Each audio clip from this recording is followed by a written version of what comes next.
جسمانی امراض کے لیے حکیم محمود الحسن توحیدی چینل کو سبسکرائب کیجیے۔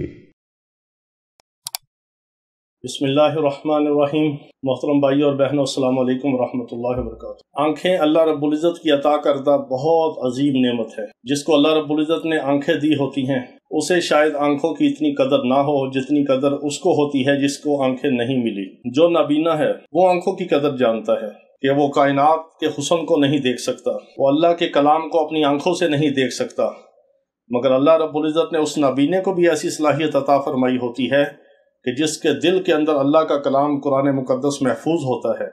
آپ نے ہزاروں لاکھوں حافظ قرآن دیکھے ہوں گے جو آنکھوں سے نابینا ہوتے، اگر انہیں آنکھیں ملتی تو اس کی کتنی قدر کرتے۔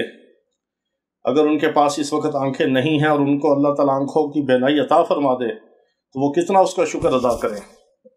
تو ہمیں چاہیے کہ ہم اللہ رب العزت کی ہر نعمت کے اوپر شکر ادا کریں اور اس کی قدر کریں اور اس کی حفاظت کریں۔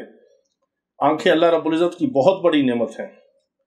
آج جو نسخہ اور ٹوٹکا میں آپ کو بتا رہا ہوں یہ اتنا زبردست ہے کہ اگر کوئی آنکھوں کے لیے اس کو استعمال کرے تو اس کی آنکھیں 50 سال کی عمر تک بھی اس کی آنکھیں خراب نہ ہوں، اس کو آنکھوں کے لیے چشمہ نہ لگانا پڑے، اس کی آنکھوں کی قریب کی اور دور کی نظر بالکل ایکوریٹ ٹھیک ہو اور اس کی بینائی باز کی طرح تیز ہو۔ یہ اتنا زبردست نسخہ ہے، جو اس پہ عمل کرے گا اس کی آنکھیں باز کی طرح تیز ہوں گی، اس کی بینائی باز کی طرح تیز ہوگی۔ اللہ رب العزت نے باز سے زیادہ لینز انسان کی آنکھوں کے اندر رکھے ہیں۔ آنکھوں کے اندر اللہ رب العزت نے سپر لینز رکھے ہیں اور ہزاروں لینز ایک آنکھ کے اندر ہیں۔ اللہ رب العزت نے جو قدرتی عدسے اور شیشے لگائے ہیں آنکھوں کے اندر، ان کی حفاظت کریں ہر قسم کے گرد و غبار سے، آلودگی سے، تیز روشنی سے اور قریب سے زیادہ کمپیوٹر موبائل استعمال کرنے سے آنکھوں کی حفاظت کریں۔ اس سے آنکھوں کی بینائی کمزور ہوتی ہے، آنکھوں کا نقصان ہوتا ہے، اس سے حفاظت کریں۔ اور اگر کسی کی نظر کمزور ہو یا آنکھوں میں پانی آتا ہو، آنکھوں میں سرخی ہو، آنکھوں میں خارش ہو، آنکھوں میں درد ہوتا ہو، کسی بھی قسم کا آنکھوں کا مسئلہ ہو اور نظر کی کمزوری ہو یا 1 نمبر تک اینک لگی ہوئی ہو، یہ اینک کو اتار دینے والا نسخہ ہے اور باز کی طرح نظر کو تیز کر دینے والا آنکھوں کا نسخہ ہے۔ بہت زبردست اور بہت آسان، مجرب اور عام گھریلو استعمال کا ٹوٹکا ہے۔ وہ کیا ہے کہ آپ نے 1 چھٹانک سونف لینی ہے، سونف جس کو بادیان بھی کہتے ہیں۔ 1 چھٹانک سونف لے لیں، اس سونف کے اندر آپ نے اخروٹ کی 21 گریاں یعنی مغز اخروٹ 21 آپ نے اس کے ساتھ ملا لینے ہیں، اس کو آپ نے کوٹ لینا ہے۔ اخروٹ کے 21 اخروٹ کے مغز، 1 چھٹانک سونف، اس کو آپ نے کوٹ کے چھان کے اپنے پاس رکھ لینا ہے۔ یہ آپ نے 1 ہفتے میں اس کو ختم کرنا ہے، 7 چمچ اس کے کرنے ہیں، 7 دن میں آپ نے اس کو کھانا ہے۔ کھانا کس طرح ہے؟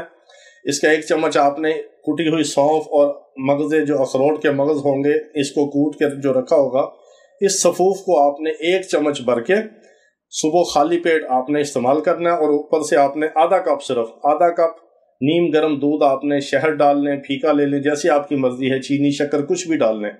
اس کے ساتھ آپ نے آدھا کپ صرف دودھ لینا، زیادہ نہیں لینا، آدھا کپ دودھ اور 1 چمچ اس کے آپ نے 7 چمچ کر کے 1 چھٹانک اور 21 مغز جو ہوں گے اخروٹ کے، اس سفوف کو آپ نے 1 ہفتے میں ختم کرنا ہے۔ جب ختم ہو جائے پھر تازہ بنا لیں۔ اگر آپ اسی ریشو سے 1 ماہ کا بنانا چاہیں، آپ اسی ریشو سے بڑھاتے اس کو 1 ماہ کا بنا لیں۔ اسی ریشو سے آپ اس کو 1 سے زیادہ افراد کے لیے بنانا چاہیں ان کے لیے بنا لیں، لیکن یہ ایک آدمی کے 7 دن کی خوراک میں نے آپ کو بتائی ہے۔ 21 مغز اخروٹ اور 1 چھٹانک سونف، اس کو آپ نے مکس کر کے آدھا کپ نیم گرم دودھ کے ساتھ صبح نہار منہ آپ نے لینا ہے، اس کے 7 چمچ کرنے ہیں۔ یہ 1 ہفتے کی ایک انسان کی آنکھوں کی یہ خوراک ہے۔ یہ غذا کی غذا ہے، دوا کی دوا ہے۔ اس سے نظر باز کی طرح تیز ہوتی ہے اور 1 نمبر تک بھی اگر اینک ہوگی تو اس سے چھٹکارا مل جائے گا چند ہفتوں کے اندر۔ بہت مجرب ٹوٹکا اور نسخہ ہے یہ، اس کو ضرور استعمال کریں اور اسی آنکھوں کی بینائی کو استعمال کر کے اللہ کا قرآن، اللہ کا کلام پڑھیں اور ہمیں دعا میں یاد رکھیں۔ اللہ تعالیٰ سب مسلمانوں کو شفائے کاملہ عاجلہ مستمرہ عطا فرمائے۔ وآخر دعوانا ان الحمد للہ رب العالمین۔